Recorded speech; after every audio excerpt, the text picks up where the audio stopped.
You're meaningless. You're senseless. You don't belong to this world.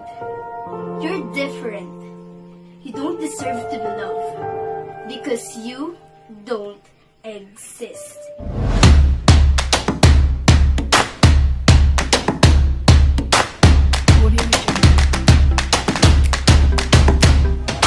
Hello guys! Welcome to another episode of Sogie Talks!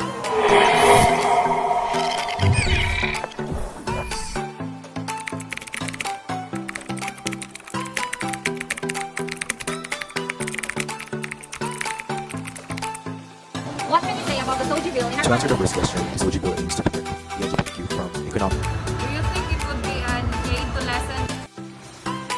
Sogie will give us the freedom, equilibrium in our society, and the Can you say about the Sogie bill in our... What are your advice to the youth who are afraid to To answer the second question, Sogie Talks! And for today's vlog, We're going to have an interview of top personalities coming from LGBTQIA plus community with the questions related to Sogie Sogie bill. So what are we waiting for? Let's go!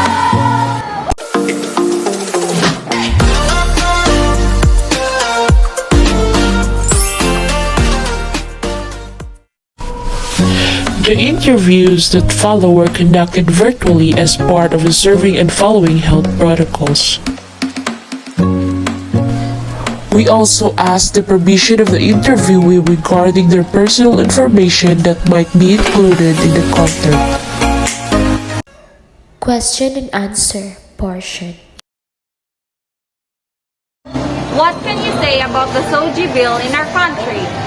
to answer the first question, the Sogie bill aims to protect the LGBTQ from economic and public accommodation related discriminations based on their genders and how they express themselves.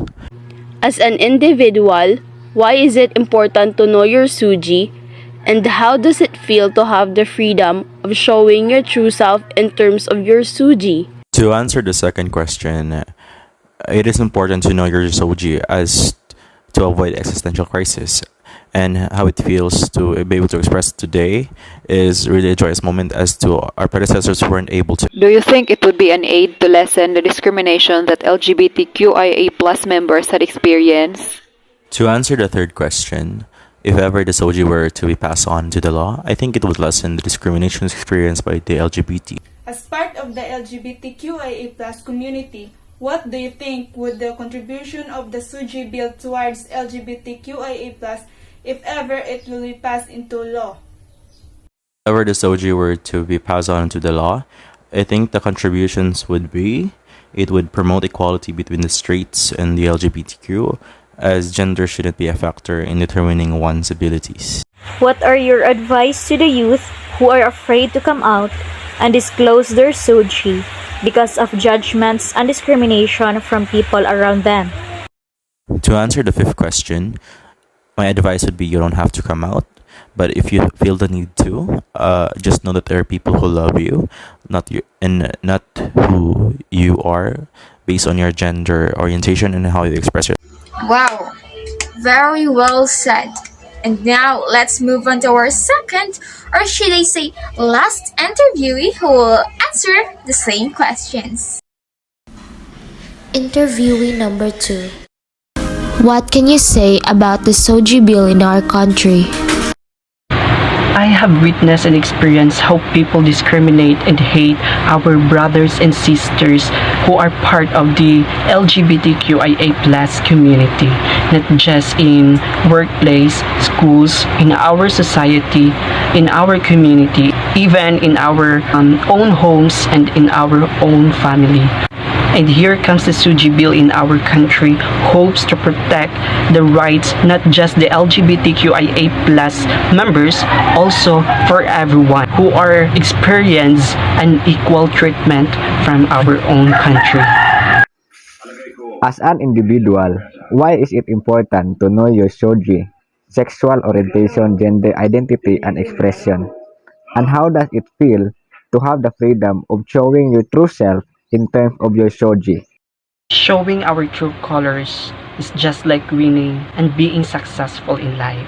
I believe knowing our Sogie is a fulfillment for us to enact what we really are and who we are. This will give freedom to our minds as well as our hearts because we no longer hide, instead be proud to ourselves and to the entire LGBTQIA+ community.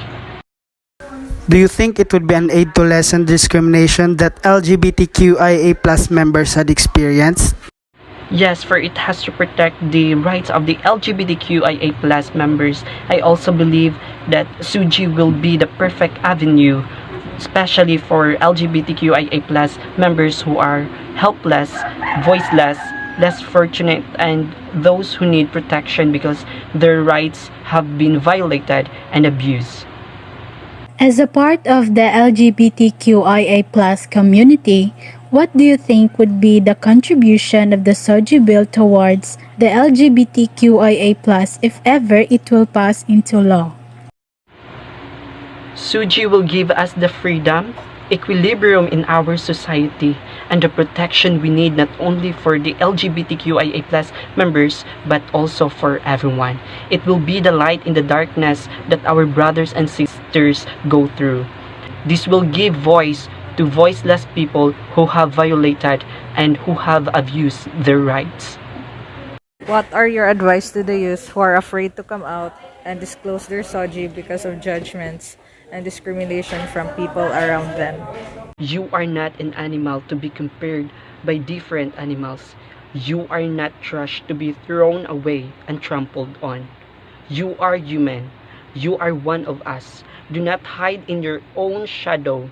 Do not be ashamed and be afraid to bring out and reveal the true you. You are loved and you deserve to be loved. You deserve an equal treatment. You deserve to be respected and fight for your rights because you are human. You have been part of the community regardless of who and what you are. And always remember that LGBTQIA+ rights are human rights. And that's all for today's video. Hope you learned something. And for the latest updates, please don't forget to like and subscribe our YouTube channel. Sogie